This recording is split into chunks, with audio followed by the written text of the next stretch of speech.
Deadpool, the Merc with a Mouth, first appeared in 1983. That is his first comic appearance. In his origin story, he was made a mercenary, then was diagnosed with cancer. Given the chance to be treated, he took it and was given a healing ability that makes him immortal, and that's how it happened in the movies anyway. But in the comics, he was ex-military, and he joined the Weapon X program, or the X-Force, which is where Dr. Emrys Kilbrew gave him the same healing factor as Wolverine, pretty much. That's where he met Wolverine and Cable and stuff like that. Some people think Deadpool is a ripoff of another comic character that came out in, I think it was just 1980, but Deadpool is obviously way better, there's no question. He's funny and stuff like that, and Slade Wilson, which is Deathstroke, was not as much of a relatable character, if I could say, but they both kind of have the same storyline. They were both mercenaries for a while. Even in the movie, Deadpool was a mercenary. That's how it's done. Oh, and that's why we do it, but mostly the money. And Deadpool is just a way more humorous character than Deathstroke is. And it's like a DC, because Deathstroke's DC and Deadpool's Marvel. It's like a DC versus Marvel type of thing. And I honestly think that Marvel portrayed that assassin type way better, and they made him super funny, which was awesome because it just adds to the character and it makes him like perfect. But what we're doing today is linking Deadpool to the human condition and why he's the best choice.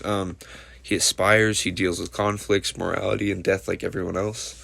Deadpool's main goal is to kill Ajax, who gave him his powers and made him immortal, but ultimately disfigured his body terribly. Look like somebody turned your face inside out and then just left it like that, but then you got in a house fire. God, you look like a house fire was in another house fire. Wade, you look like a trash can full of shit was placed on your shoulder. But throughout the comics and movies, he doesn't try to just impress everybody or say cheesy lines. Deadpool's primary goal is to make the audience laugh and get engaged. Deadpool also struggles with doing the right or wrong thing, like 24/7. Dead is a good example of the fight with morality.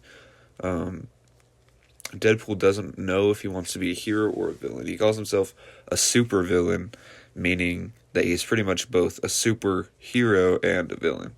His sense of right and wrong is non-traditional and tailored to suit his own wants and needs. He doesn't think of himself as heroic, but he uses unofficial motto of "I'm bad, but they're worse." Throughout the comics, games, movies, Deadpool has gone through many conflicts. You could even say him fighting with Cable was a big conflict, but the biggest conflict he had to deal with was getting cancer. Even though it was cured, he'll have to deal with the results forever after being diagnosed with cancer. When a shady person in a neat business suit approaches him promising to treat his malignant cancer, Wade unknowingly signs up for the Weapon X program. The Weapon X program did not cure his cancer, or did cure his cancer, but he was left disfigured and very unattractive compared to his former self, but also immortal. I couldn't find any quotes for his conflict with death, but from what I know from the comics and movies, Deadpool deals with death a lot, considering he's immortal. One being his wife, or his fiancée, who was killed when some guys tried to break into Deadpool's house. After that, Deadpool is left very depressed and he attempts to blow himself up into little pieces. That didn't work, obviously, he just grew back. But in the second movie, it shows how much Deadpool just wanted to die with his wife, but he couldn't. But in conclusion, Deadpool is a very funny character, but not only that, he is like everybody else, and he acts just like everybody else. He deals with conflicts and stuff, even though he's immortal, and he deals with emotions, human emotions, just like everybody else.